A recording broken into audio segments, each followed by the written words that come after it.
I welcome Prerna Polekar. Prerna is Application Development Team Lead at Accenture. Prerna, can you please introduce yourself? Yeah, sure, definitely. Yes. So thank you, Shubhangi, for that warm welcome. So, hello everyone. Good evening.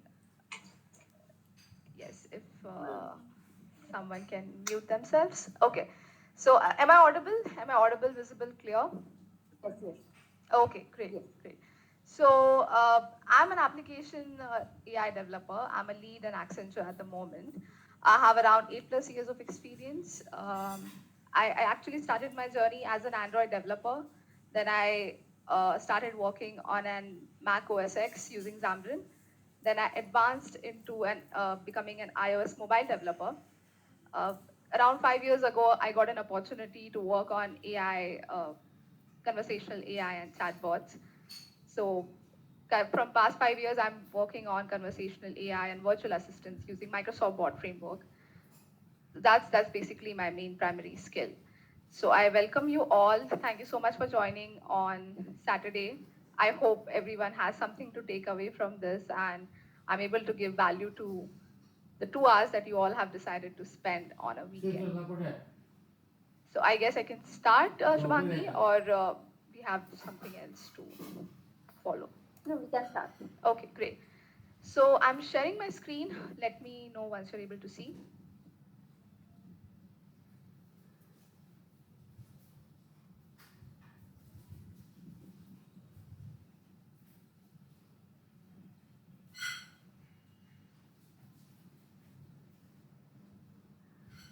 Is it visible? Yes. Yep. Okay, Yes, great, it's visible. great. So first of all, I would would really like to thank Sucheta ma'am and Viz Pune for giving me this opportunity to present my experience and to talk about conversation AI here today. So more than a session, this will be a discussion. So I'll be sharing some experience. We'll be doing some demos together. We'll be talking about it. So let's have an interactive session. So at any point of time, if you have any query, if you have any doubt, if you think you want to share something with the audience over here, something we all should learn about it, feel free to unmute yourself and ask. Let's keep the ball rolling on both the courts so that nobody dozes off in this afternoon. So basically, this is the agenda. We'll be talking about conversation AI. We will be understanding the basic definition of what conversational AI means. We'll be talking about conversational AI versus chatbots. Are these terms used interchangeably? Yes, they are. And why they should not be used interchangeably is something that we will look into. We'll be talking about impact of AI in our daily lives. Knowingly, unknowingly, everyone, we all are using AI in our lives. And how it impacts us, let's get into that. There will be two demos. Basically, one will be using a Microsoft Bot Framework, a very introductory demo. It will help you to get started with Microsoft Bot Framework, entire platform, what are the offerings of Microsoft Bot Framework. There will be another demo which will be doing it using Google Dialogflow. We'll be comparing both these platforms based on the samples that we have developed. We'll also compare few more other frameworks in a tabular format. There will be some do's and don'ts that we will be discussing, which should be taken into consideration when building a conversational AI solution. I'll be sharing some lessons learned, which I have learned over the past 5 years into the journey of my conversational AI. Not necessarily at the end of it, but wherever there is relevant in our discussion. So before starting our 2 hours conversational AI journey, I would like to share a trailer of one of the series which you may not be aware of. So let me now share my tab again because that's how Google Meet works.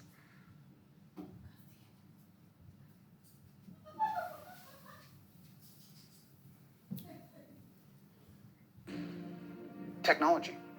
It's advancing faster and taking less time to be widely adopted than ever before. Launch AI. AI is basically an emulation of us. You're one very special person to me. Autonomous driving started. AI can give us that answer that we've been seeking all along. Are we alone?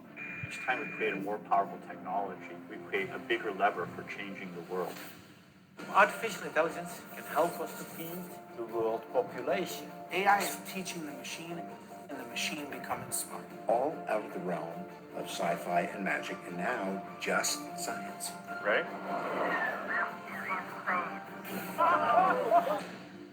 We're at the dawn of a new age, the age of AI. Correct, Robert. We are at the dawn of new age. Now let me share again my entire screen. This thing should have been more efficient. No worries. If there is any technical issue over here.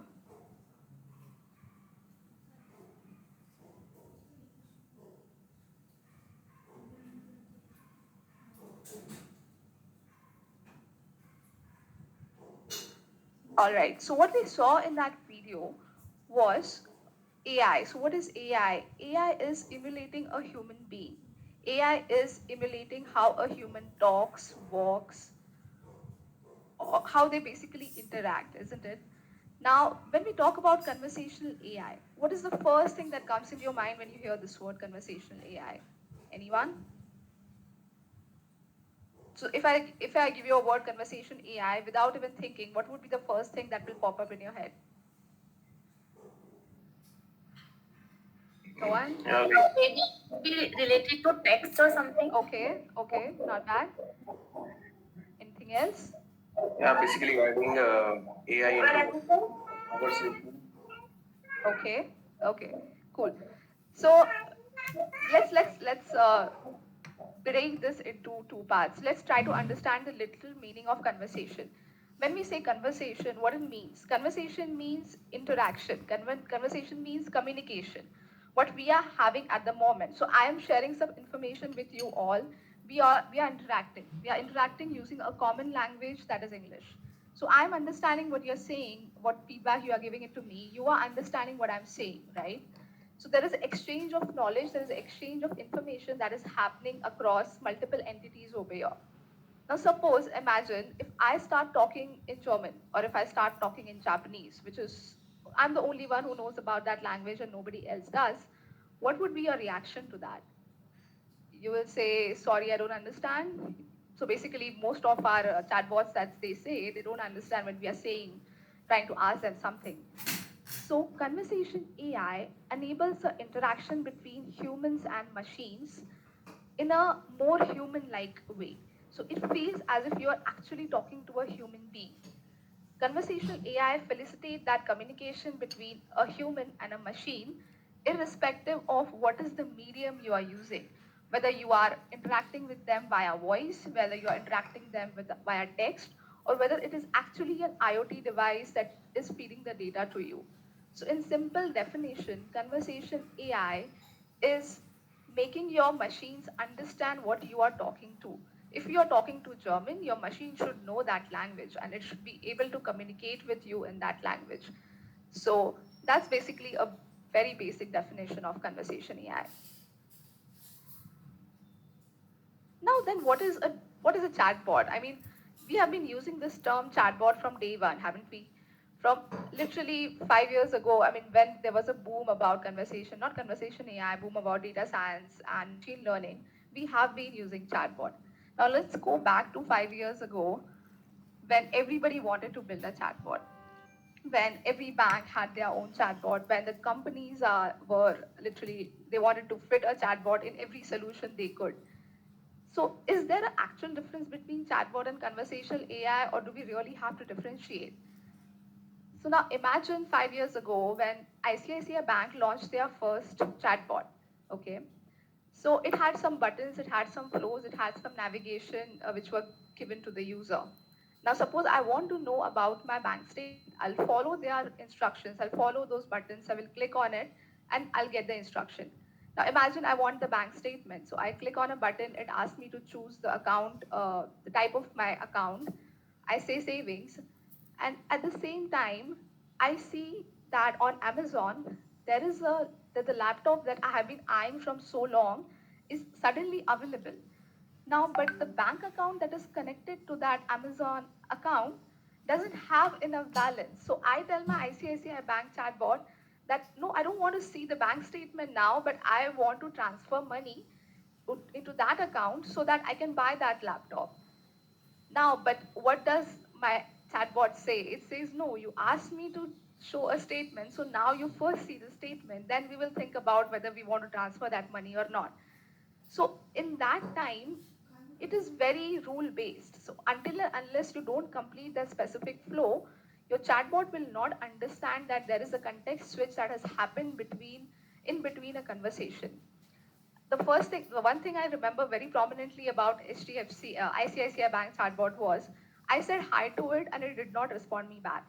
Now I understand it was a banking bot, it was not supposed to chit chat with me, but still hi is a very basic thing which a user expects a bot to respond. So that was like it is just it doesn't go beyond its limit. It has been designed to do this XYZ and that's it. That's all it will do. So that's the major difference between chatbot and conversation AI. When we say chatbots, your chatbots are keyword based. They will not, if you type something else apart from those keywords, they will not understand what you are saying. There is a button interface. So we all know IVR, right? We call up our call centers and there is an IVR flow that happens. So there is like you press one, you press two, and so chatbots were basically the button-based IVR that we had back in those days. Now, what is a conversational AI then? A conversational AI agent has NLU. Now, what is a NLU? It's a natural language understanding. Now, as the word itself says, natural language understanding is basically trying to understand what the user is trying to say. We try to understand the intent of the user. Now, what is the intent and what is the entity? We'll talk more about it in our coming topics.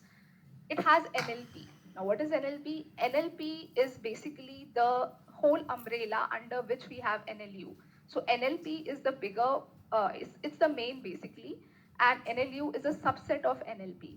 Now, in NLP, what else we have is, in NLP, we have the grammar, we have the semantic analysis, even the translation that happens in your virtual assistant, that comes under NLP. So your conversational AI agent has these machine learning algorithm that helps it to understand what the user is saying. So in the previous scenario, when I have typed in my ICICI bot that no, I want to transfer this amount of money, it will understand, okay, the conversation context switch has happened. And now the user doesn't want to see the statement anymore, but the user wants to transfer that amount to the specific account. So this, my virtual assistant will recognize and it will accordingly process. Will the chatbot understand? No. The chatbot will be adamant to show me the statement and then only it will actually initiate another flow if I want to. But by the time I have already lost the laptop, so I don't think I will ever want to transfer that using a chatbot. So your conversational AI, you can keep training it. It will keep learning. Your chatbot, there is no capacity to learn. You will have to add more buttons to it to make it understand. But in conversational AI, there is a scope to learning. It keeps learning as and when you keep training it. It's multilingual. You can have it in multiple languages. It's scalable. You can scale it. So along with these NLU and NLP, you can have advanced level of machine learning algorithms integrated into it. So let's take an example over here. Now suppose the user says, hi Genie, I forgot my password. Can you help? Now like I mentioned, there are two ways this input can be given. It can be either given using a voice or it can be given a text. Now imagine we are giving this input using a voice. Now this voice command, what will happen over here, this speech will get converted into text. Now, the text that has been converted from a speech will go into our NLU understanding, basically our NLU engine. It will try to understand what the user has been saying. Now, in this scenario, what the user is saying, the user has forgotten the password and it wants our Genie to help it. So now once the Genie understand what the intention of that query was, it will go to the dialogue management. Now, dialogue management and NLG. Dialogue management is basically where the business logic or the dialogue management of your virtual assistant will happen. more about dialogue management. We'll cover it in our samples. Now, what is NLG? Now, NLG is another subset of NLP. We don't use NLG a lot in industry, in enterprise chatbots, but it is used widely in consumer virtual assistants, not chatbot, virtual assistants. So that's one of the unlearning even I'm working on. So NLG basically is natural language generation. Now the responses that you see over here, right? Any response that basically a virtual assistant returns to a query, as of now, all these responses are static based. So even this response basically, sure, I can help you reset the password. I will store it somewhere. It can be either a knowledge based service, or it can be any database or even a text file where I will store this. But what NLG does, it generates these responses naturally. So dynamically, the responses are being generated using NLG. So they are not static responses, but based on what the user has asked, and what the action has to be taken, these responses will be generated at runtime. Okay. Now, once we have our response ready, it will basically now, since the input was in voice, it will get converted first from text to speech, and then it will be given to the user in the voice format. So now this entire experience, as we saw, the user gives the input in the voice format and receives the output in the voice format. Similarly, in the text flow, if I type it, so not necessary, I'll just say it, I'll type it, the same flow will happen and it will go to the NLU engine, it will understand what the intent of the user is, it will go to the dialogue management, we'll have a response generated, and then I will get the output in the format which I had given the input into. So this is basically a very basic architecture of a conversational AI agent. Now, if this would have been a chatbot, it would have had those buttons where I would have had to click, okay, I forgot my password, what to do, and it will have those set of instructions. But would I have the luxury to input my question into a voice? No. So that's basically the major difference between conversational AI agents and chatbot. Now, okay, this is Robert, the Robert which we saw in the video before. He will be helping us with the agenda, what's next on the agenda. Before moving on to the agenda, anyone has any questions? Are we clear on what is conversational AI and what is a chatbot? Yeah. So Prerna, basically, Alexa and Siri are examples of conversational AI, right? Exactly. Correct. Okay. Okay. All right. So you all see this image over here. What do we get out of this image? What comes into your mind? It doesn't have any labels, but what can you decipher of this image? What does this image tells you? So we have one smartwatch. We see someone is making a music. We see someone is ordering something. We see someone is sleeping. We see a FBI agent. Anything that you are able to get out of this image?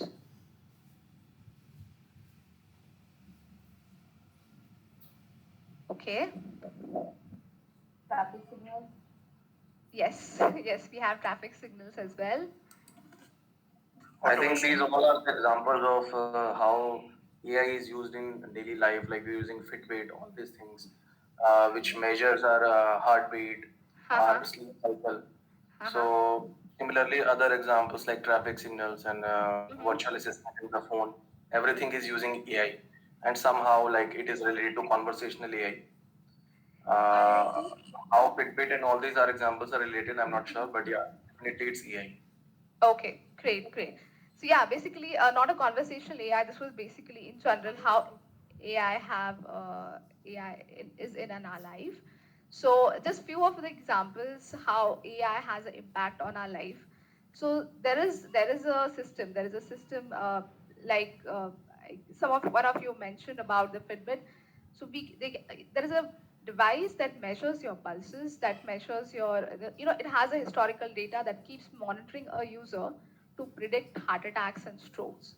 So as we all know, strokes and heart attacks, these are very time sensitive things, okay? So even a single minute is very important in that scenario. So if we have AI into it that can predict that a user is vulnerable to a heart attack or a stroke, and a timely treatment has been given to the user, it can actually save his or her life. So AI in this scenario is really, really life-saving. There is a project, one of this thing which we saw about traffic signal, not a traffic signal actually, this virtual assistant, this mobile which we are seeing. So there is a project by Google Nest. It's called as Google's Nest Learning Thermostat.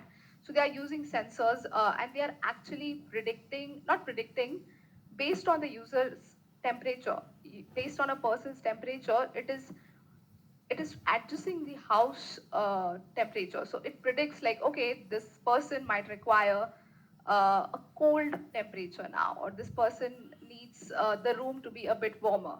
So it automatically does that.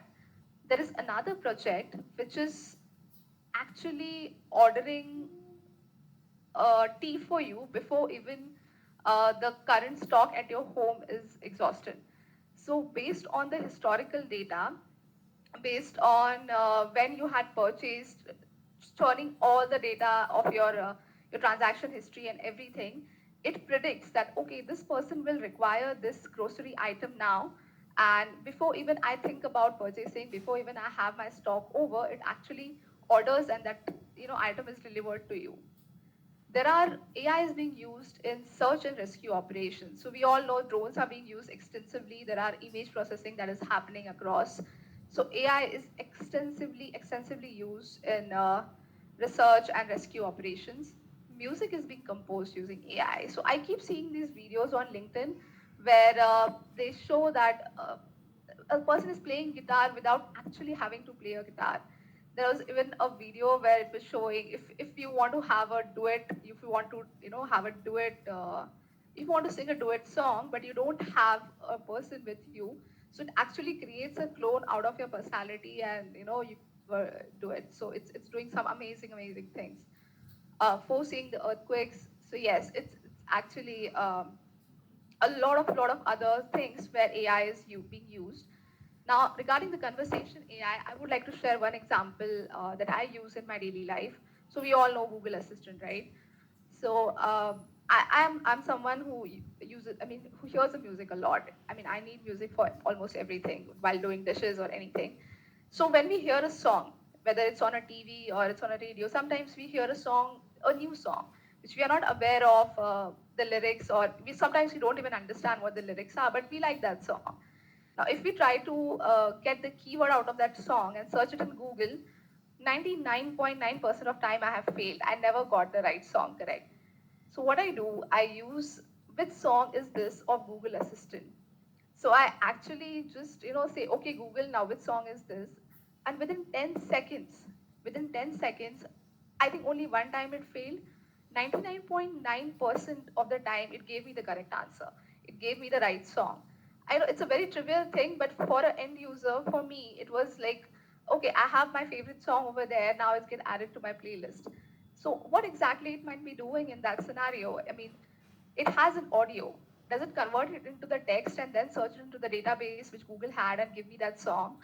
Or maybe it actually might be taking that audio clip directly and then querying the database, which a huge, humongous database which Google has, and then fetching that audio for me, maybe.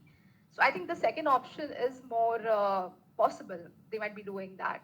So this is one of the things which we use in our day-to-day lives as an AI.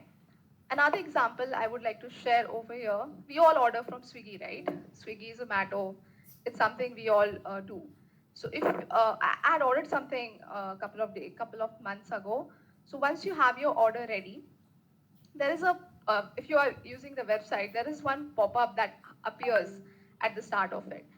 Now that pop-up basically is, you can track, it tells you where your order is, where order has been served, or your order is ready, it's getting ready, and now it's ready to deliver. So on that specific day, I had a lot of time. So I was literally monitoring that screen for like 15, 20 minutes continuously. Now, so it was happening. So my order had the delivery guy picked up my order, and the entire map they were showing, and now it has started moving. It was going from it was taking its route normally. After a couple of minutes, I noticed it stopped at one point for 2 minutes and it hasn't moved over there. So now the anxious me, I was wondering what exactly happened over there. So I asked that chat, like, where is my order? So it gave me this typical answer, like your order will be delivered in, 10 minutes, next 10 minutes, it's on its way. I can see that delivery person hasn't moved from that place for the next, for the 2 minutes. So there was another option on that chat window which told me, which was connecting me to a live agent. So I clicked on that button. I got a call immediately. That person connected with me on phone. She took that delivery guy on conference. So basically, he was stuck in. He was not able to find the address, and he was actually stuck, and there was no way to communicate. So ultimately, after 5-10 minutes on being on call, he got my address, and I got my cheesecake. So this is basically a perfect example how there was a human intervention involved in your conversational AI agent. So if there was no fallback mechanism, if there was no human intervention in that scenario, I would have been, I had no way of communicating like where my order is, and that person wouldn't have been able to communicate with me to understand, okay, maybe they would have my number, they would call me up. But over here, the entire user experience, where when the chat failed, a human was involved, is actually a classical example how we have to combine automation along with a human intervention. So this was basically some of the examples of AI we use in our lives. Now, before moving to the next topic, I do have another clip to share. Okay. So again, I'll stop sharing from here. And let me share a tab.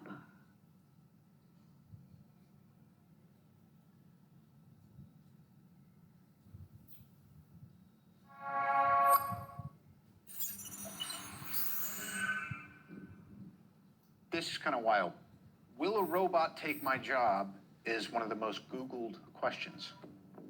It kind of makes sense. When phones were first invented, there was probably horse messengers freaking out all over the joint. Vinyl's making a comeback, but fidelity aside, why bother when you can have a curated playlist with thousands of songs right on your phone? Come to think of it, I can't tell you the last time I shot a film on film. See, change makes people panic, but things evolve regardless, so we accept it, we move on. And now that we're entering the so-called fourth industrial revolution, yeah, automation is going to replace some jobs, but it will also create new ones and probably give rise to industries that never existed. That's the topic some of these next folks are exploring, how machine learning is making things more productive, more efficient, safer, and cleaner. And cut. That felt okay. And that's cut for us as well. So basically what Robert is saying over here is, okay, let me share my screen back again. That when we just discussed about AI, when we discuss about impact of AI in our lives and how amazing things they are doing today, there is a question people actually wonder, like, will AI take my job? Will chatbot take my job? Will they be, is it something to be feared of? So it's not something to be feared of. When ATMs were invented before, couple of years before, they thought that banks will be replaced with ATMs, but that hasn't happened, right? We have ATMs, we have banks coexisting today. It's actually an add-on. It's actually something good we have today. Will blockchain replace the banks? Yes, that's possible maybe, but not the ATMs. ATMs are not replacing the banks. So in the same way, robots or virtual assistants, basically, they are here to help us. They are here to enable our life, make it more enriching, so that we can focus on more productive things. We can focus on the tasks which are more complex, let the automation or robot do something which is mundane for us. All right, with this, okay, now, okay, so it's basically a demo time. Before that, I would like to ask, is any questions over here? Any questions from anyone? or we are ready to deep dive? So only two. Gitanjali here. Yeah, hi Gitanjali. Hi, Gitanjali. Actually, we talk so much about good things about this AI and other stuff and how it can change the life. But there are other side of it. Instead of it taking a job only, but it is something that if machine behaves improperly, then is there any accidentals or something, or the human behavior, if they start analyzing it and predicting it, is that the human is also then mutable by machine and work by the machine. So that is also some angle. AI. Are we thinking of this area as well before we are enabling it for the most of the folks to use it? Absolutely, absolutely. So I don't know why I'm hearing a echo. I'm hearing an echo of my own voice. Okay, so see, there is a pros and cons of every technology. Sorry. So when we talk about internet, right, there are pros of it, there are cons of it. It basically depends on the usage, what you make out of it. Now, relate again with the AI and automation. We are not going to have a iRobot war anytime soon. So if someone of you have seen the iRobot movie, they talk about robots taking over the humans. So that's why we have a human intervention to it. Automation or any artificial intelligent technology will not run on its own. There will be a human intervention which will keep monitoring it, which will, you know, keep it in check, like whether it is misbehaving or whether it's not as per the standards or not. Uh, there was actually one artificial intelligent agent where Twitter had um, they had developed. I don't remember its name, but it was a couple of years ago they had developed, and it had actually started giving swear words on Twitter. So it was a bot which was created in Twitter itself, and it was Twitter or Microsoft, I forgot. So they had to shut it down. It was Microsoft. It was Microsoft, I guess. Yeah. So they had to shut it down. So it's something like there is a human intervention that would be.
Hello.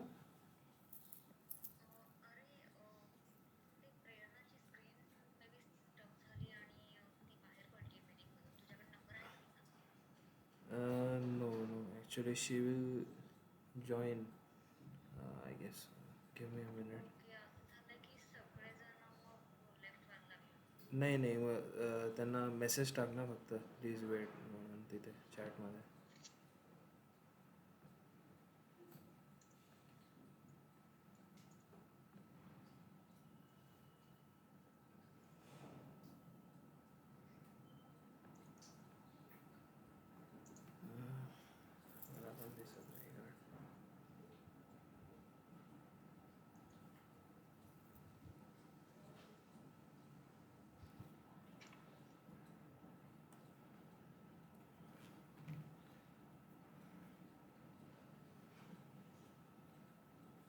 Hello.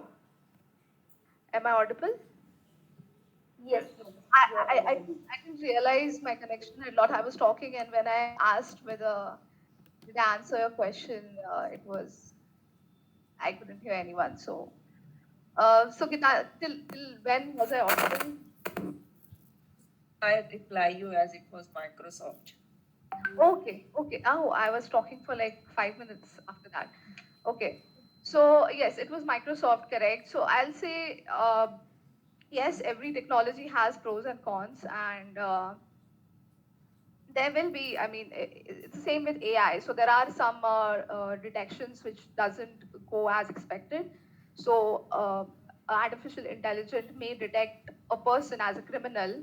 There is a false detection, right? But so every technology, even internet has its pros and cons. It can be used for the best of use, or it can be, literally used to steal a bank or rob a bank. So considering both the things, it's up to us how best we can make use of it. So same with artificial intelligence, it has some phenomenal impact. It has some amazing things that can be done with it, and I think it's worth a shot to take.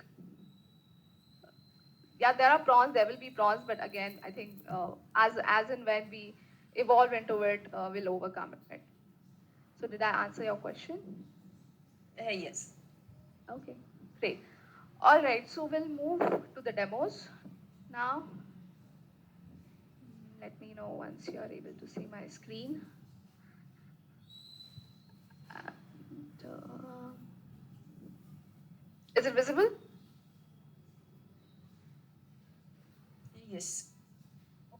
Okay. All right, so our first demo is using Microsoft Bot Framework. Okay. So this is basically an overview of Microsoft Bot Framework.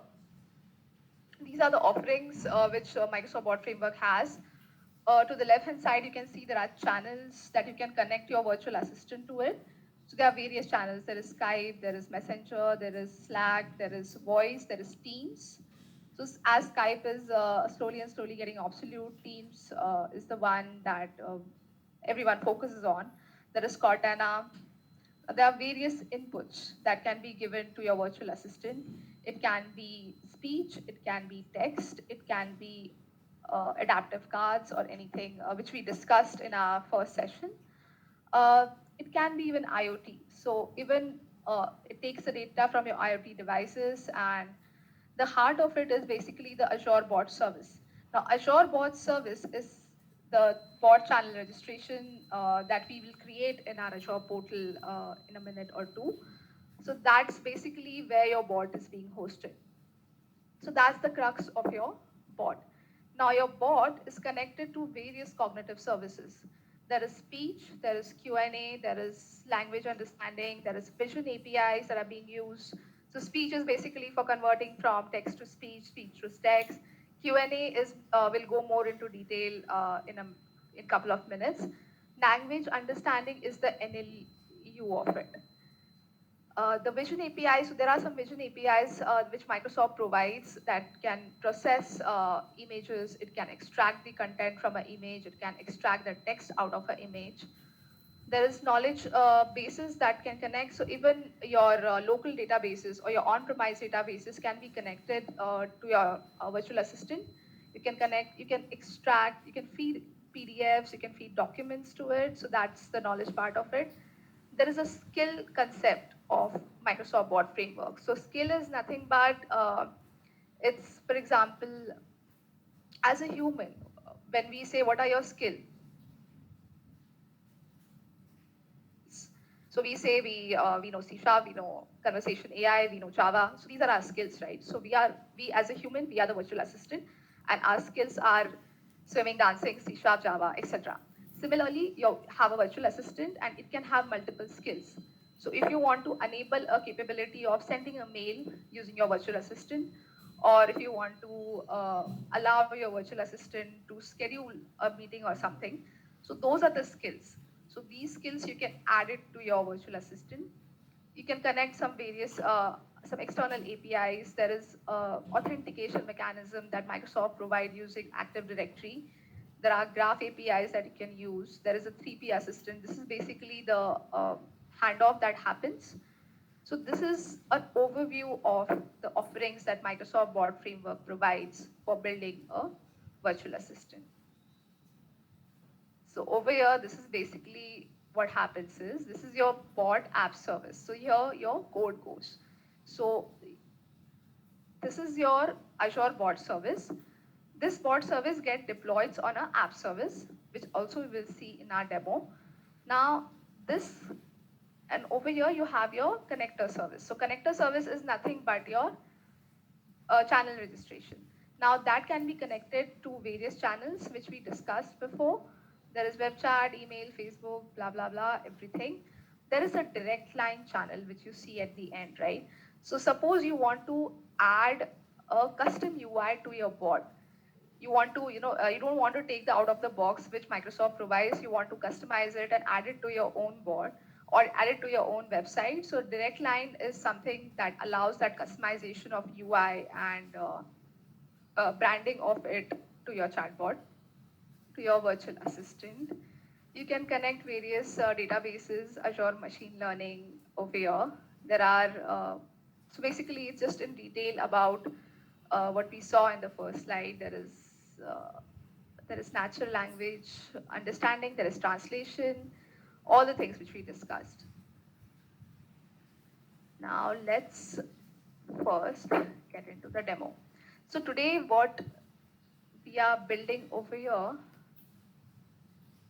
so we are building a grocery bot, okay? So we are building something that will help us to buy our groceries because that's something that is important in today's time, in lockdown basically.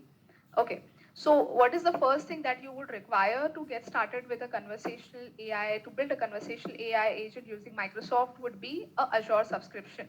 So you can sign up for an Azure subscription. They give you a free subscription for a year. You get credit of around 14,000 something plus in your free trial, and you can go around and create. So I'm using a free trial as of now, and you can, it's great for your demos. So once you have your subscription, this is a resource group, okay? So over here, there will be no resource group created. It will be an empty subscription. So the first thing that you would do is you will create a resource group. Now, what is a resource group? Resource group is nothing but a group, you can say, which you have the collection of all your resources, Azure resources that you would be creating it. So every project or every, so for now, like I have created with Pune resource group. So all the resources that I would be creating under with Pune. Now, after that, so you have your Azure subscription over here. Once you are ready with your Azure subscription, the next thing that you would require is a virtual assistant template. Now, this virtual assistant template, you can download it from here. So I'll share this link. I can share it in the chat now as well. Otherwise, I'll share it later. So once you download and install this virtual assistant, you need to have a Visual Studio with you. You should have a Visual Studio subscription. There is a starter subscription that is available, basically only for developers. So once you download this Visual Studio Assistant, if you go on new project, you will see this template over here. So once you create this template, you will get an exactly same like project structure which you are seeing it over here. So this is the bot which I have, this is the out of the box thing that virtual assistant template provides us when we create a project out of that template. So now let's see what we have. So it creates two projects, okay? So one is a solution project, another is a test project. Now in solution project, let's close all the things and let's see what all components do we need to create our solution. So let's have a look at the cognitive model JSON file. Now over here, you can see there are, so these are this is the place where our cognitive models will be listed. Now what are the cognitive models? LUIS, there is a language understanding basically. So LUIS, Q&A maker. So these are the cognitive services that are provided by Microsoft to connect to your virtual assistant. Now those cognitive models we will be configuring over here. Now, as you can see, there is a dispatch model and there are language models, which means you can connect more than one language models to your virtual assistant.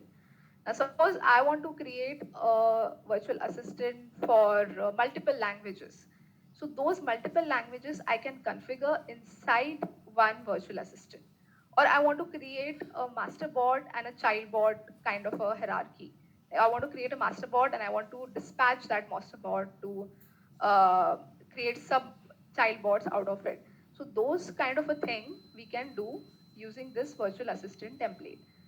Now, knowledge bases is nothing but Q&A maker, which we will talk about as we create a Q&A maker service. Now, over here, as of now for this demo, our dispatch model and language model is same. We have not changed it. Now, let's go to our language understanding. Okay, so it is taking some time to load. Now, before that, what you will have to do in order to connect a LUIS, you will have to create a LUIS resource from here. So I already have created few just to save time. So language understanding, when you click on the create button, you will have an option. I'll just show you how it looks like. We already have one ready with us. So over here in the create option, authoring and prediction, it uses two resources. It creates two resources. Select your subscription, select the resource group, give a name, select the authoring location. Now remember, the authoring location should be near to your audience. So suppose you are creating a virtual assistant for a target audience which is in India, make sure you create a subscription that is near India. Now over here we have Australia East, West Europe, West US, Switzerland North. So I think West Europe is near to us. So make sure the region that you select, the location that you select, it is near to your target audience. If you're creating a virtual assistant for a Europe audience, for a Europe client or something, make sure whatever regions that are available for that particular resource is nearby your audience. If it's not listed, make sure it's at least nearby. Then we have a prediction resource. You will select the tiering. It's, I have not, okay, I just show it to you, West US. Okay, there is no, I don't, okay, fine. I give some name over here. Okay, so there is a free one available. There is even a paid one available that you can connect over here. So let's not create this now. And then there is a prediction location, which we have.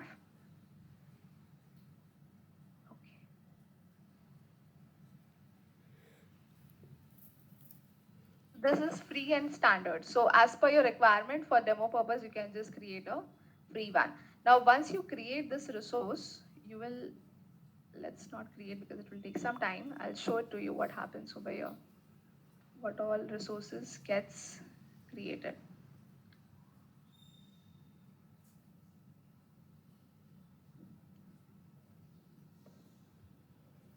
So see, so language understanding, it created a LUIS app. It created a authoring resource for me. And along with that, it created a prediction resource for me, okay? Now over here, I could find that Central India, so I selected that location. But for authoring resource, I did not have that option, so I selected West Europe. Now, after you create your LUIS resource over here, go to LUIS.ai, okay? Go to the LUIS portal. You will find your, so basically there will be, when you log into that portal, you will have an option to choose. You can choose the selection or try subscription basically. Now this is the authoring resource which we created in our Azure portal. I select this and do I need to create another? No, so done. Now once I select the authoring resource that I have available, I will have this screen basically. Now you can create a new application. I've already created one, but just let's create a sample app. Okay. Now in culture, as you can see, by default English is selected, but we do have different cultures that are supported by LUIS application. We have French, we have German, we even have Hindi that is there in preview that is available. So you can have your NLU in Indian languages that it is supporting. So you can actually create a bot in Hindi that will talk in Hindi, that will understand the intent of the user in Hindi. So even that is supported over here. For now, let's create English. We will say this is a test app. Now, prediction resource is something which we created in Azure. Now, once I create this application,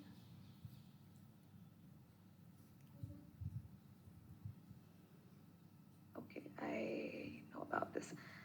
So once you create an application, you will have a intent already available with you, okay? Now, what is the intent, basically? So intent is the intention, as the name says, intent is the intention of the user. So when I say, I want to order vegetables, or I like cats. So when we say this statement, I like cats, what is the intention of my user? What is the intention of the user? The user is saying he or she likes cats. It's just a statement. When I say, please transfer the amount, X amount to my account. So the intent of the user is the user wants to transfer some amount to my bank account. So intent is nothing but the intention, what the user is trying to do or what the user is trying to say to your virtual assistant.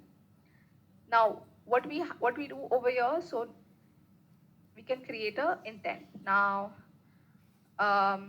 we already have an app for the groceries, but okay, fine. Let's create an intent, order groceries.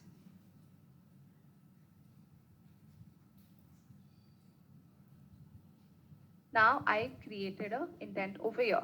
Now this intent needs to have some utterances that will trigger this intent. Now what are the ways?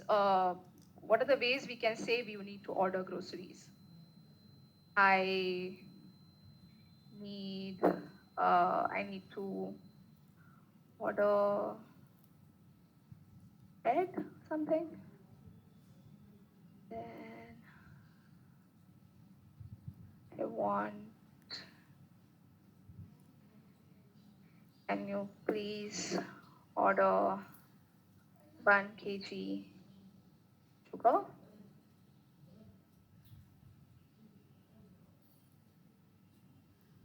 What all ways you can say if you want to have a grocery? So if you have a virtual assistant which you want to trigger, if you want to create a virtual assistant for ordering groceries, what all utterances would you like to add into this intent? Anyone?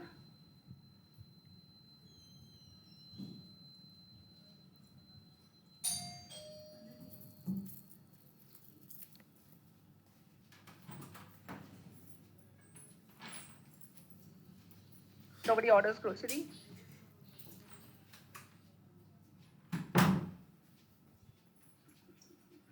You can say, I've ordered something from this store. Sorry? So particularly, normally we used to order, okay, go to that location, we say, our children has to go to this store, grocery store and take this. So is it something like we can also order over here that from this store with 1 kg of sugar? Okay, so basically you want to specify the store from which it should pick, is it? Okay, yeah, we can do that. Please collect sugar from, select 1 kg sugar from Big Bazaar, maybe.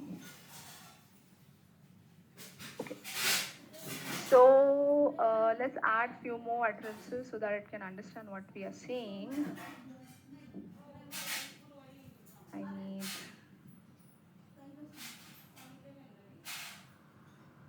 next tomorrow. So what are the utterances basically? So utterances are the various ways you can approach a virtual assistant. Now this can be as opposed to a button, right? In chatbot we used to have a button where you can just click on it and the flow is initiated. Now over here we have the facility to chat, basically openly chat. Now my way of ordering groceries, or what I would say to a virtual assistant while ordering grocery will be different from what someone else is saying. When someone else mentioned like they want to pick a grocery from a store. So there are various ways a particular sentence can be said, or a particular um, oh, basically a particular statement can be said in various ways. So these variations, we need to teach our virtual assistant that, okay, these are the variations which the virtual assistant will receive that particular question. Okay, so now we have our intent with us. Now over here, as you can see, we have eggs, we have Big Bazaar, that's a store, we have bread, we are talking about sugar, we are talking about bread again. Now, how will my virtual assistant understand? Okay, it knows that, it needs to order groceries, but how will it will pick like which groceries basically it needs to collect? So these are the utterances which we have trained, but does it know like it is egg, it is sugar, is it Big Bazaar? How will my digital assistant understand that? So in order to get that information, we have something called as entities. Okay. Now over here, what did we do? We have groceries, we added 5, we have eggs. Now in this you identify what are your groceries. We have eggs, we have sugar, we have bread. Okay, 3 things. So let's create one entity. We'll say list groceries. Now, as you can see over here, there are 4 types of entities. There is a machine learned entity, there is a list type of entity, there is a regex that you can use over here, and there is also a pattern that we can define. Now, what is a machine learned entity? Now, machine learned entity is basically, as you can see in the example that they have given, there are 3 things. There is a number, there is 2, there is a passenger class, and there is a business. So these 3 entities define that this is a ticket order. So this entire pattern, so we teach the machine like if these 3 entities come together, that is your ticket order. What it does, it helps to identify those statements which will have these 3 entities together. It will actually train the machine or train the model like, okay, these 3 things are together, so this is a ticket order kind of a thing. So we can create some entities like this, but in our scenario or for us, we just need to create a list entity. So let's go ahead and create a list entity. Now what is our list? We can name it as groceries.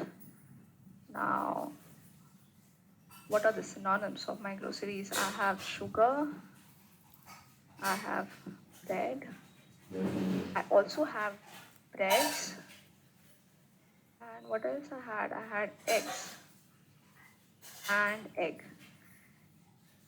Now you will say that, okay, we have mentioned bread and we have also mentioned breads. Okay, so doesn't the machine understand like these are the same things? So in case of NLU, basically, in case of Lewis, so Lewis is based on NLU. It's a natural language understanding. It will not, it doesn't have that,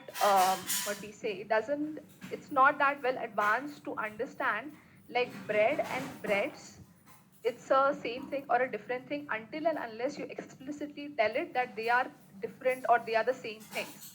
So until unless they are used in the same context. So I have to tell it explicitly, okay, these 2 belong to the word grocery or they are the same. If I use breads over here and if I use bread in something else, Lewis will believe, okay, bread and breads are not different. So this also brings us to a point that a model is as good as the data we feed it to it. So garbage in and garbage out, you have to put on those efforts. It's not magic, okay? So you have to remember we are creating artificial intelligent system. So we have to teach our model, we have to teach Lewis that, okay, bread and breads are same. Imagine how we teach children, like, okay, this is water, this is ice, breads. We don't tell all of that, but just imagine like you are creating a person and you have to make them learn everything right from the scratch. So This is our list groceries over here. Now, if we go to order groceries, you will see that it has identified, okay, I need dozen eggs. It has identified, okay, now I need eggs, I need sugar, I need bread. So we have our intents, we have our entities. Now let's train this. So over here, I have just used 5 utterances, but it is recommended to use at least 20 in order to have a good machine learning model and to have a good accuracy over here. So you can even test this. Now let's say I want to order bread. So this, it identified, it gave this number of score. And now you can see, okay. All right, let me publish this so that we can even see a JSON value of it. So there are 2 slots that we have available. We have production, we have staging. For now, let's publish it to staging. So this is like, it will even give you this sentiment analysis of the statements that you are asking over there. Sentiment analysis is already pre-configured in LUIS. All right, now let me say I want to order bread. All right, so let's inspect, let's compare with the published version. Now you see the user input is I want to order bread. We have a top scoring intent, that is groceries. We have, we didn't have any ML entities, but we have other entities that was grocery and it identified it as bread. The sentiment was neutral basically. And if you see the JSON value of it, you can see that it has identified that bread correctly. So that's basically the intent and entity part of LUIS. You train your intents, you train the entities. There are some pre-built domains that can be used. So in case you want to, like we talked about email functionality or a calendar functionality or anything like that, you can directly add that domain into your app and it will automatically have some predefined intent entities ready for you. So if you see, I added the calendar domain and it automatically gave me all the intents around, a lot of intent. It has intents and utterances it gave for calendar app. So you can directly build this and use it in your application. Now let's see the ones which we'll be using it in our demo. So over here, I have 2 intents, basically order dairy and order vegetable. Now, what we do over here, let's go back to our code. Now we have the dispatch model, okay? The ID is basically in the code that is used to identify the LUIS application. We have an app ID that is being mentioned over here.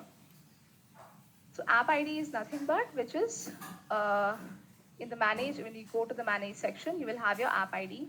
Copy this app ID, enter it over here, you have the name. You have the endpoint URL, where you will find the endpoint URL, you will find it the Azure resource. So basically, this is your endpoint URL. You will have your region, authoring key, subscription key, all mentioned in the manage section. So your authoring key is over here. And your subscription key is this one, okay? So once, basically now this, my virtual assistant is connected to this LUIS app. Now coming back to the Q&A part.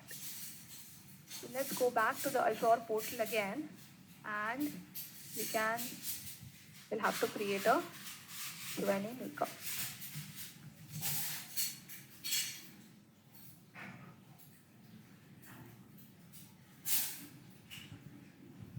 Now, once you create a Q&A maker, as you can see, you can enter the name. Let's just enter test so that it populates value. There is a standard one because I've already created one for a free subscription. Okay, I don't want to go over here. There is We'll not create but this one, we'll already have one created. Now with this Q&A maker service, you will have a Azure service that will be created for you, okay?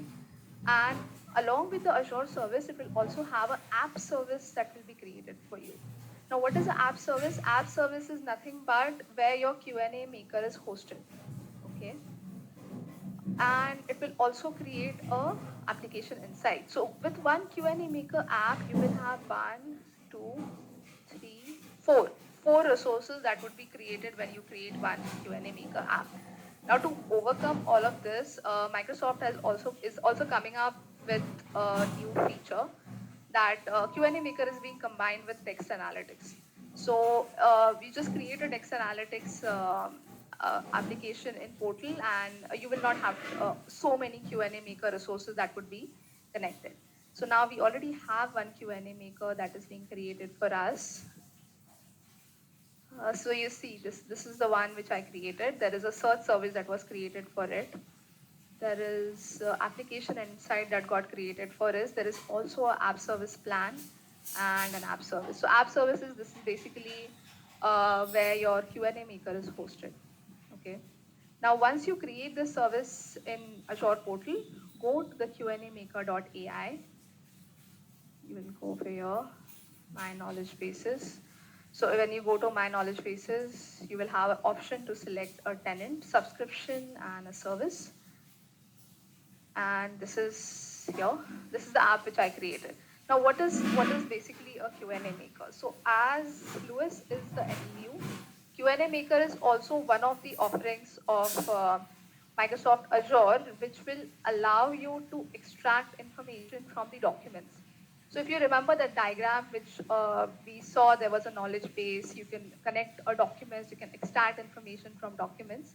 So Q&A maker is the service that you can extract information from any kinds of documents that it supports. So it supports PDF, it supports doc files.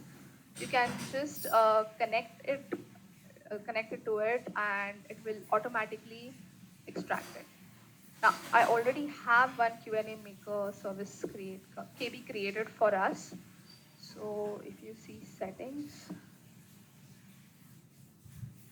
you can actually add a UI. So this is the file basically. So I have just imported a chit-chat file for it for our sample purpose, and you can enter a URL.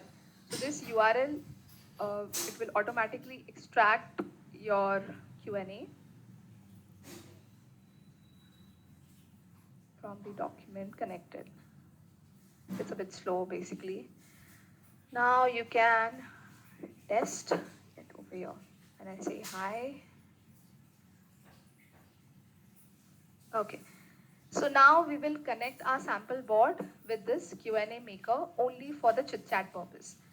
So now one thing, if you remember, I was talking about the ICICI board, how it was not able to recognize a simple hi which a user expects. So Microsoft has already given these databases. So if you can see, there are databases that are already available for chit-chatting, which whenever you create a knowledge base, so let's create a test knowledge base if you want. So we have a Q&A maker service, refresh, select a subscription, select the service. This is English, I'll just name it as test and populate your KB, right? So now I'm not choosing any URL, I'm not adding any file, but for chit-chat, you can see there are options available. So you can have professional, you can have friendly, you can have witty, any chit-chat that you create, and once you create the KB, it will automatically extract that into your knowledge base. So I had chosen witty, and it already extracted those Q&A pairs over there.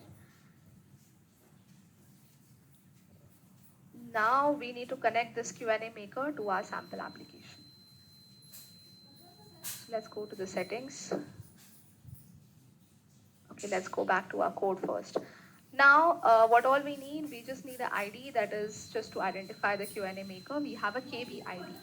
So where we'll get the KB ID? KB ID basically will be something that, this is the KB ID. You will connect the KB ID, you will connect your Q&A maker name, the host endpoint, it's all mentioned over here. You have your endpoint key, you have your subscription key. Now, endpoint you have over here, what about the subscription key? So subscription key is something that you will pick it from the portal. So when you have created that Q&A maker service, this one, right? Now this is the one where you will pick the subscription key from. So this is basically the subscription key which we have. Now, once you have configured your language cognitive model, over here you can see there is a Microsoft App ID and Microsoft password that we require. Now, Microsoft App ID and Microsoft password is nothing but the bot channel registration which we were talking about before. So we have a web app. Sorry.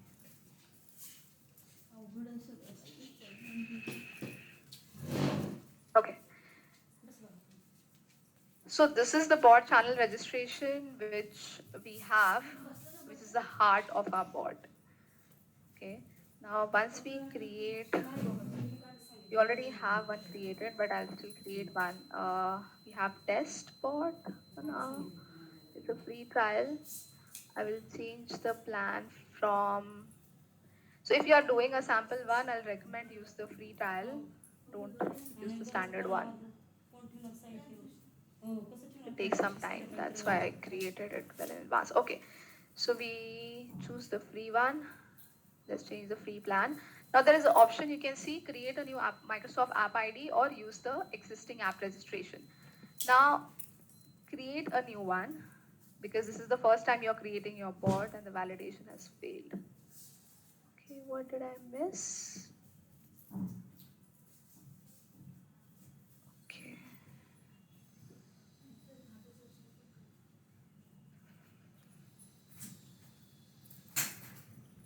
Okay, I think I already used one free channel, so it's not allowing me to create one.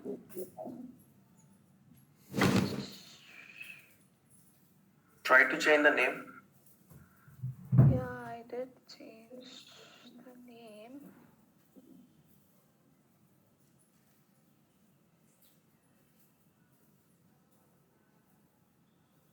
No, okay. Okay, let's see. Yeah, that worked. Thanks. So we have, okay, it will create an app ID and password for us.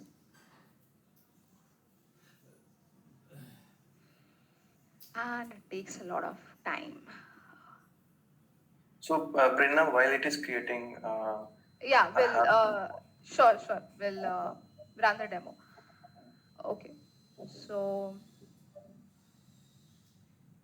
basically the app ID and password that was created, we have configured it over here. We'll have to create another Cosmo DB instance, and then after configuring these two things, let's run a demo. So locally you can run this, locally you can test your virtual assistant using Bot Framework emulator. So Bot Framework has an emulator that you can use to test your bot locally, basically. Now, how to make this machine learning model more dynamic? Let's suppose I want to use like a dictionary. I don't want to provide a list of, you can say, breads or something. Like I don't want to provide all the static data, but I want to use something like other API, which can tell the model that, okay, these are the same things instead of putting the static data. Understood. So as of now, the LUIS, if I'm not wrong, the LUIS doesn't have that functionality where we can feed a dynamic data to it using an API or anything. I think as of now, it doesn't have that. So what you have to do is you will have to configure all the data which we have in the app itself. But I understand what your point is, like if we can provide an API rather than, having to go to a portal and update those values.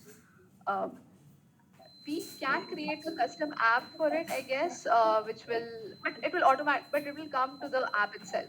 So yeah, you can have an API, you can create a utility, basically, which will train your LUIS application. So if you don't want to do it via portal, they have the REST APIs available. They provide the REST APIs which you can use to train your model. So the entity and intent creation which we did, this can be done using an API as well.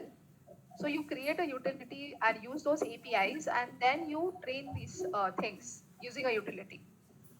But Okay, got it. ultimately, Basically, there is no out-of-box feature, but you are telling we can create you can some. create exactly. You can create a utility, but ultimately it will come over here only. So we can just automate it somehow. Okay, okay. And in that particular utility, we can define a dictionary maybe. Exactly. You can have a dictionary. You can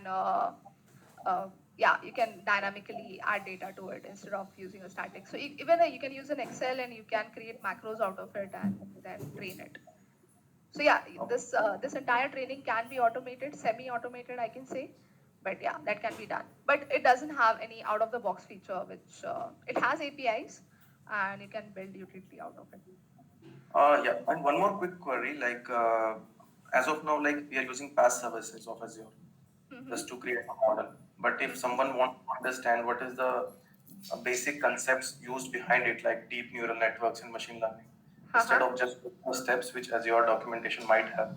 So how do they proceed? Like how should we proceed regarding that?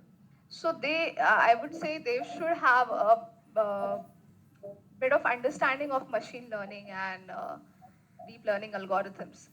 So, so then it basically starts with understanding. First, you have that understanding of machine learning. First, you understand what NLP is, what algorithms are being used behind, what it consists of, how it works basically. So we'll have to start learning separately. Microsoft, it's not open source. So Microsoft will not allow you to, go through what they are using it. But if you want to understand, I think then you'll have to learn about machine learning and everything, and then try to understand what algorithms they might be using behind. Oh, got it. Okay, so we configured all the resources. We configured Lewis. We configured cognitive services over here, and now this is we are running the virtual assistant. So this is basically a conversation update. You can greet your users on this event. It's an event provided by a bot framework. Anything you want to say, you can say over here. Now it's asking me who I am. May I save? Now I say my name.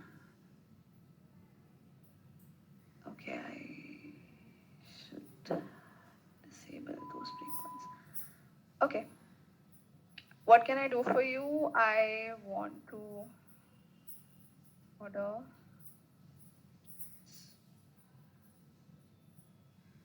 Okay, it's asking me which vegetable you want. I'll say I want to order chilies. Okay, now if you see over here in the Lewis trace,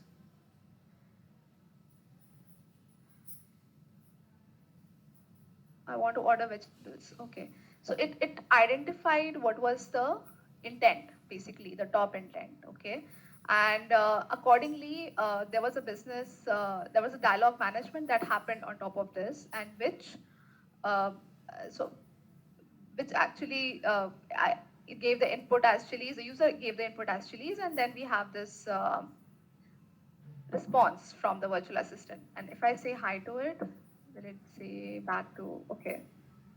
Now that's a sample of a very poor conversational flow. Which vegetables I want? I'll say. So this is basically an example of chatbot which doesn't go out of the loop. Okay, so we have a technical issue over here, but basically, see the context of using a Microsoft Bot Framework is, in short, what we do is we have to create all the resources in Azure. So all the cognitive services that we need to create it in Azure. We have to configure the Lewis model in the Lewis portal. You will use your KB basically on a Q&A maker, and it provides an out-of-the-box virtual assistant, which you with very few minor changes. You just have to change the cognitive model JSON, the app settings, and you can have a sample model running with you. Now, what you do in that conversational flow, how much customization you do, that depends on the developer basically. Okay, so Now we are running short of time and we have another demo to cover. Was this clear? Did you get a gist of how basically what Microsoft provides and are you comfortable creating your first conversational AI assistant using Microsoft? Any questions over here?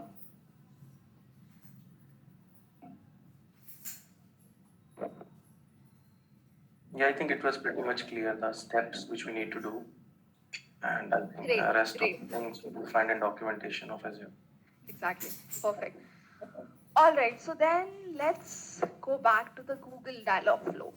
Now, what is the Google Dialogflow? So basically now what you see on the screen over here, many of the things you will understand from our previous demo.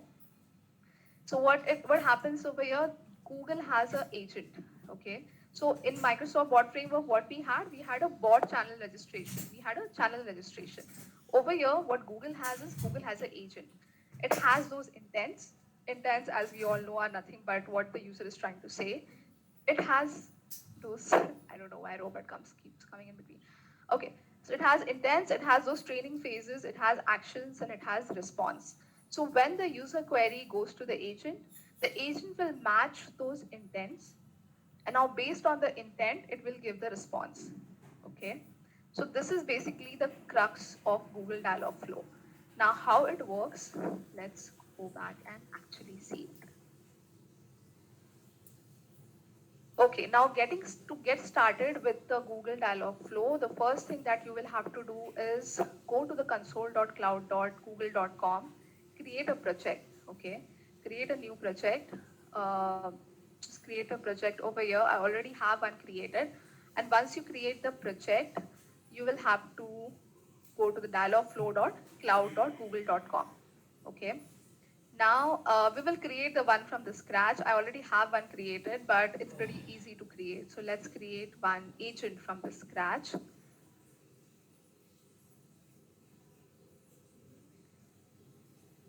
Let's with groceries only. Okay, I'll say my groceries. So now over here, I'm creating an agent. The default language will remain the same. I will not change anything over here, and I will just create the agent.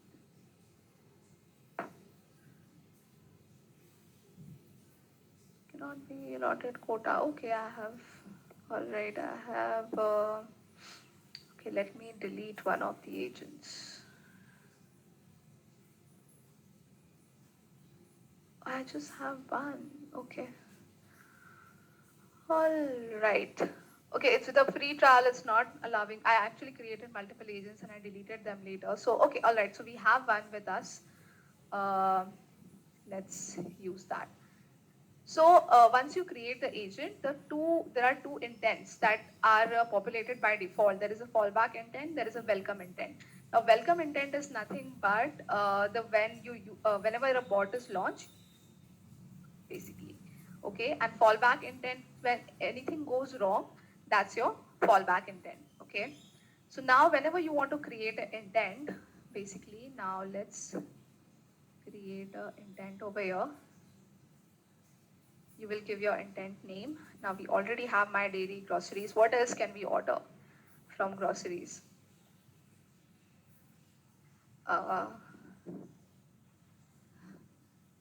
Okay.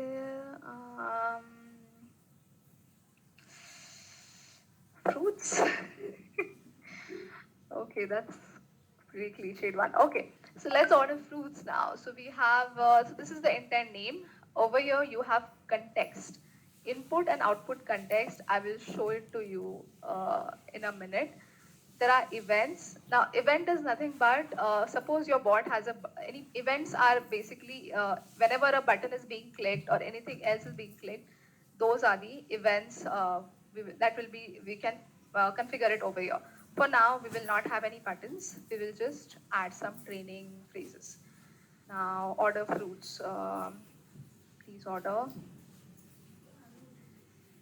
Order apples. I want to order grapes. and kiwis.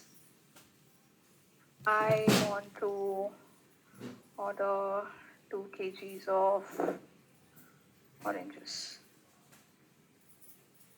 Now over here, as you saw, when I entered 2 kgs, the moment I enter 2 kgs, it automatically identified an entity.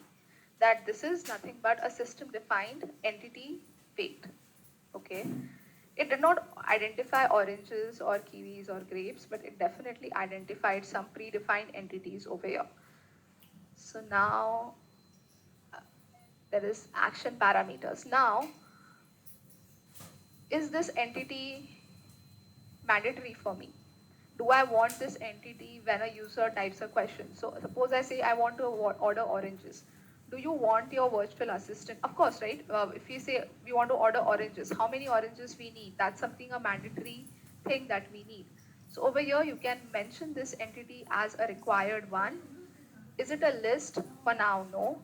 Now prompt. What prompt do you want your virtual assistant to say? How many oranges? How many you need? Okay.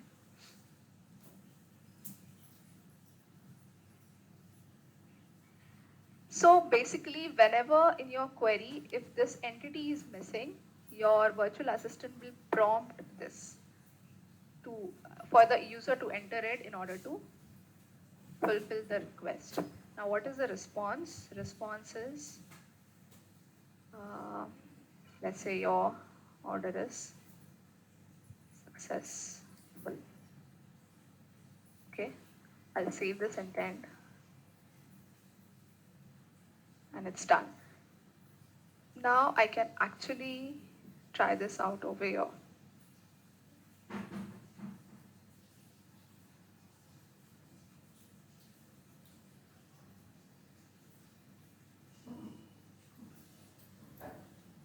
So you see over here, I want to order oranges. It asks me how many you need. Now, if you see in the context, there is a default dialog context. It identified like there is unit weight. Intent is order fruits, which we configured, and the parameter which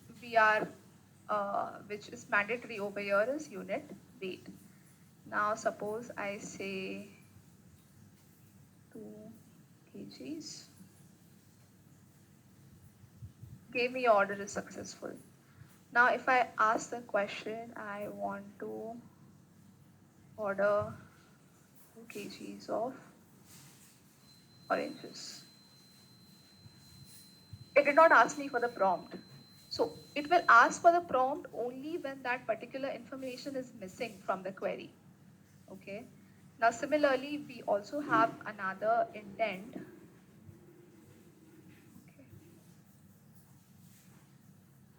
Order milk.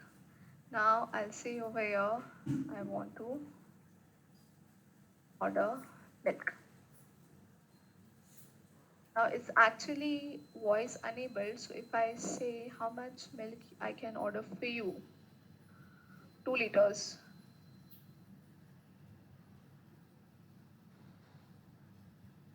Okay, it did not get that correctly. Okay, let's try it again. I want to order milk. I want to order milk. I want to order. Okay, it got that. How much milk you need? 2 liters.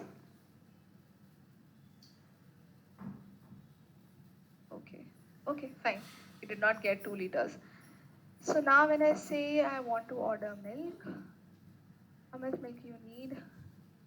Let's say 2 liters. When can I deliver it to you? Tomorrow? Your order is successful. So now what I did over here was I had this intent order milk. I gave some utterances which a user can ask, variation basically in order to order a milk. Now in this, if you can see, there are 2 parameters.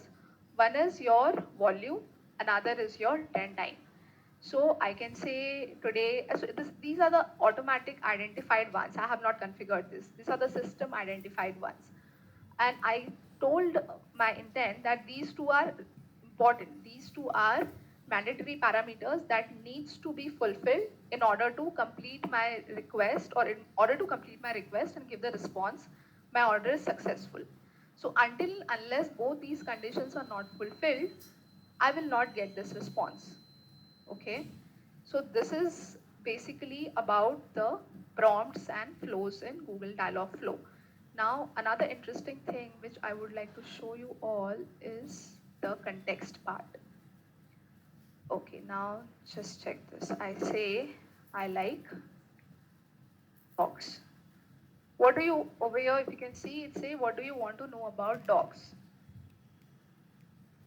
How do they look like? There is a picture of a dog. Now, if you see how do they look like, if I say a statement, how do they look like? Now, this is not a complete statement. This is an incomplete statement. What does they define? Until and unless my virtual assistant doesn't know what the user is talking about, it will not be able to fulfill this request, correct? So if the virtual assistant know that, okay, they are talking about, there was a conversation happening, we were talking about dogs. And now if the user says, how do they look like or how do they sound like, my virtual assistant needs to have that information. Okay, the user was talking about dogs and now they want to know how do they look like.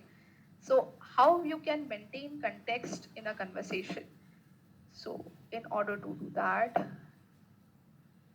we have couple of intents basically. Okay. So what was the first question we asked? What the user asked? The user say, I like dogs, right? So you create a intent basically, pet select dogs. Now over there in the context, we have named this as a output context. Now, so whenever I'll say I like dogs, this context is being set as a main context. Now, I don't know why there is a milk context that is also being set over here. I think it's taking it from the previous context, which is not being reset. Okay. So this context is the main context that is being given as an output whenever this intent is being identified. Okay. Now, when this thing has been happened, what the virtual assistant will say, it will say, what do you want to know about the dogs? Now, I will say, I don't want to know about the dogs. I also like cats. Now, what you see over here, you see the main context, the first context that is there in this tag, it is cats. So what I did, I have another intent. Okay. I have another intent which says pet select cats.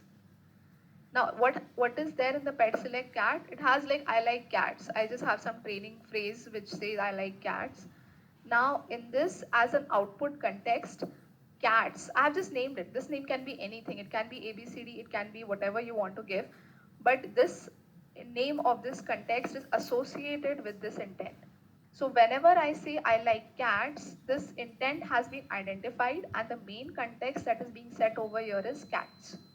Okay. Now, the response that I have the response, whatever, like, okay, what do you want to know about the cats? Now, what is the main context at the moment? It is cats. Now, I'll say, how do they look like? Here is a picture of a cat. Now, where this is coming from?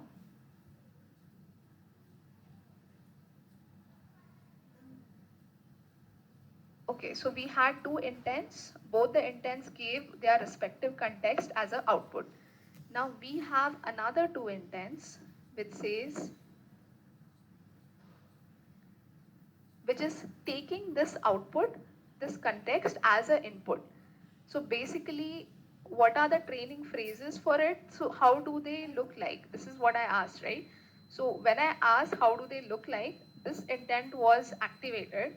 And what is the input to this intent? This cat is the input. The context which we had set in our previous intent as an output context, that is the input to this context.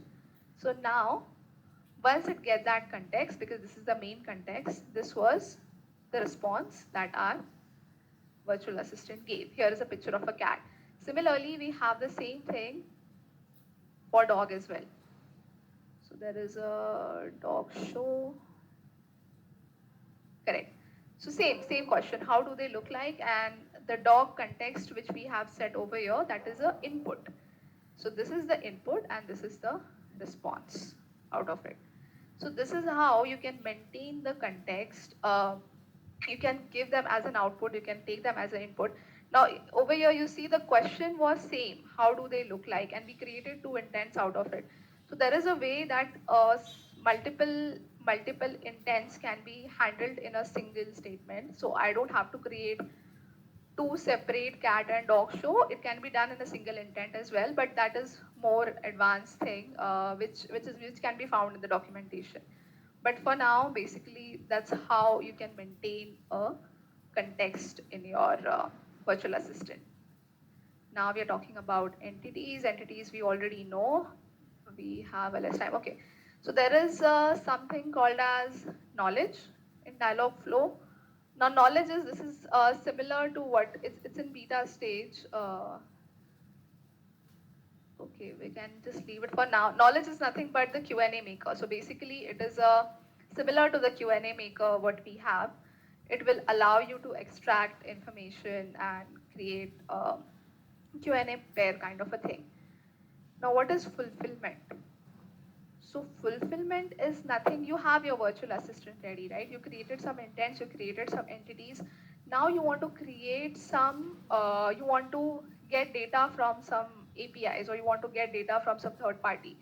So fulfillment, basically, it will allow you to send a request or post request from your Dialogflow and consume it in your virtual assistant, basically.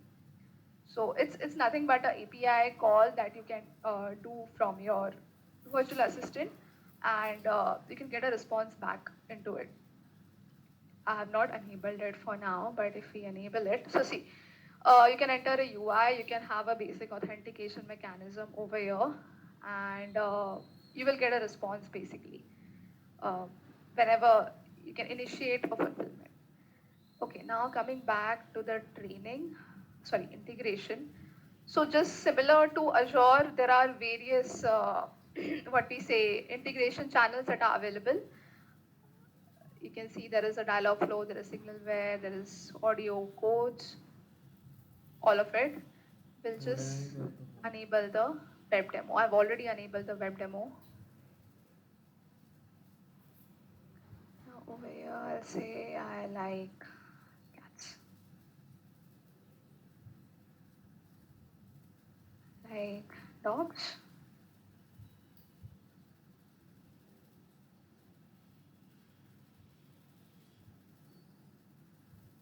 Okay, so basically this is you can integrate this into your frame, or this is how it will look like. Okay. All right. So any questions over here so far? I know it's a bit in hurry, but yeah. Anything in Dialogflow? Anybody has any question? Not in Dialogflow, but Shubhankar is having one question. How do you recognize the units? Means it was from the last one, Microsoft bot. How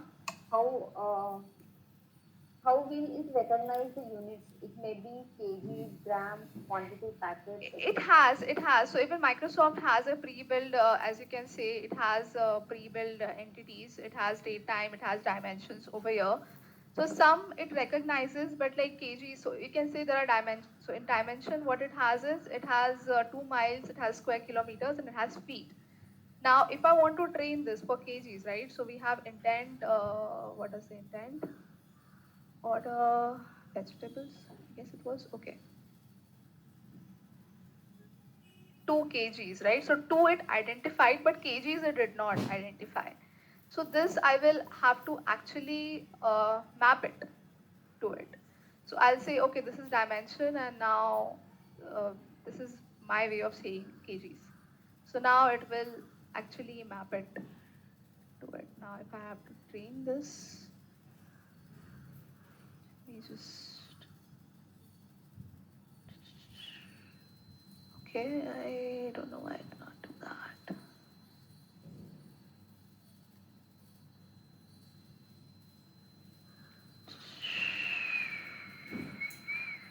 Where did that go? Okay, I think it already applied it over here. Now if I test this, I need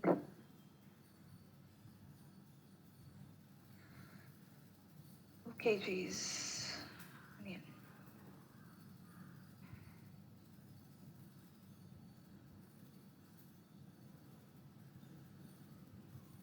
Okay, I have not published. Okay, let's publish this. So some are pre-built, and the ones which are not, we will have to train them basically. We'll have to make them identify. Some it will identify automatically, like the Google ones did. And like for example, kgs, I'm saying kgs at kg, some will say kilograms. So these we will have to explicitly create a custom of it, and it will have to map them basically with them. Some it will do automatically. Okay, Mahendra is asking, can we configure the email and payment integration? Yes, we can, basically. For both, actually, for both the platforms, for Microsoft Bot Framework, we have this solution itself. So it's totally configurable, it is flexible, so you can configure payments and you can use REST APIs, you can have models, you can design your own flows, and you can do that. For Dialogflow, for the free version, it is only, this platform we have. But once we have a paid version, if you upgrade it to a paid version, it comes, you can have API calls and you can have it integrated in any language which you want. So yes, that can be done. Okay, Shubhankar is again asking, will it map to specific category of products because of, for example, we can't have liters for bread, etc. Mm-hmm. Yeah, exactly. So that goes into the point. It's as good as we train it, right? Cannot have, if we make it train like to if I say that bread is, if I train my virtual assistant, if I teach my machine that okay, bread is measured in liters, it will measure in liters. So that goes into a point like garbage in, garbage out. So this, it will not have that mapping, that bread cannot be, it will not automatically identify. Neither the Lewis has that functionality. It did not identify. If I type over here, I need 2 liters of bread, it will actually train that. It will give in the response. It will not give any error. Even if Google Dialogflow, let's check that. Does it do that? I think it will not give me that error. I need 2 liters of bread. Is the spelling correct? Yes, and beef. The way. So it did not give me an error. It identified, okay, this is a volume, but it's how well we train it. If we train it to have like bread can be measured in liters, it will automatically say, okay, I agree, it can be measured in liters. It is in our hand what kind of quality training we give it to our virtual assistant. We need to know, the person who is training, we need to know that it cannot be measured in liters, it needs to be measured in units. And then as it needs to be trained in the model. So no, it will not differentiate that. You will have to train it accordingly. Okay. Another we have question is, on what basis we can select to go for Dialogflow or Microsoft Bot? Exactly. So, okay, let's come over here. Now, we made 2 samples, right? We made 2 samples. We created both of them. Now, if you say the major difference between, which I found myself on Azure Bot Services and Google Dialogflow was the ease of use. So when we had to create a bot in Azure or Bot Services, we had to create all those resources in Azure first, and then we consumed it in a solution. In Google Dialogflow, it was very simple. I did it in like actually 5 minutes. So ease of use, if you want to create a simple project, if you want to have uh, basically your use case is limited and you want to create it quicker, Google Dialogflow is the best to go with. But as you saw the channel registrations, I mean basically the channels that it can be connected to, Microsoft Bot Service can be connected to Teams, Skypes, Telegrams, everything, Messenger, Twilio, etc. Google doesn't have the facility to connect it to Teams. So now if you want to create an enterprise bot, if you want to have something which can be used in the organization, Microsoft Bot Service has that facility to integrate it into a channel. So it supports Teams channels. So automatically you will choose Azure Bot Service. Google doesn't have that facility. So one thing is understand the target audience, the channel which you want to approach to, and accordingly then choose the platform which you want to select. So if you ask for enterprise bot, I think I'll go with Azure Bot Service because it supports that channel integration along with it. NLU wise, both are pretty much same. Even the context analysis, context handling, which we saw in Google Dialogflow, it can be done on Azure as well, but definitely in a different way. You'll have to do it more, you'll have to code it more. In Google Dialogflow, it was available on the UI itself. So that's one of the things that needs to be considered while choosing a platform. Another is the support. If we see this table, there is a languages support. Google supports like 20 plus languages, and over here it's mentioned like Azure Bot Service supports only 2-3 languages, which is actually not true. If you use the translation service of Microsoft Azure, it supports around 70 plus languages. So it can be done in Azure as well. It supports quite a lot languages. Cost-wise, cost is another factor that you need to consider when choosing a platform. Understand the use case, understand the problem statement, understand what would be the ROI out of that project, and accordingly, the platform should be selected. Okay. Did I answer that question? Yeah. Yeah. Next question is, can we integrate with WhatsApp? Yes, yes, it can be integrated with WhatsApp. I think Google Dialogflow has that feature of integrating with WhatsApp. Azure, I'm not aware of. I need to see if it is available, but I couldn't see it in the channel list. So Azure we are not, but yes, Google Dialogflow has that feature available. Any other questions? Or I can quickly go into do's and don'ts. Yes, please go ahead. Okay, great. So we are running out of time and I'm really sorry about that. Okay, so quickly I'll just tell you about the do's and don'ts.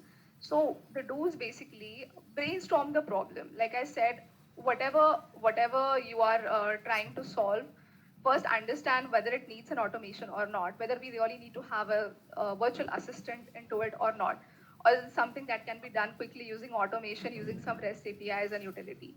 So brainstorm that problem, understand whether we really need that, we need a AI agent over there or not, have a design. Before even starting the project, before even choosing the platform, have your CUI ready with you. Now, what is a CUI? The way we have GUI with us, we have, how we have a GUI, we create like what we say, blueprints out of it. We create those, how many buttons we will have, how the entire flow of the application would be. Similarly, CUI is the conversational user interface. It says like how the entire conversation flow would be, what all will be there. Okay, this is the option the user will ask. So what the virtual assistant should reply. So have that entire thing on your mind first before even starting the development. Understand your target audience. So understand whether it is a commercial audience, whether it is you are building it for the common user, you're building a utility virtual assistant, or you're building it for the enterprise users. Understand who your target audience is. Keep it simple and intuitive. Do not bombard user with a lot of information because currently the virtual assistants are available on web as well as on mobile. So the more, I mean, if you give them a page of information and you expect them to read, they will not read. They're not going to read. So keep it simple, keep it intuitive. The more you make it simple and intuitive, the more engagement your virtual assistant will have with your audience. Develop a personality. Always have a personality to your AI agent. It can be anything. So suppose if it can be anything, it can be a name, it can be something that is related to the domain.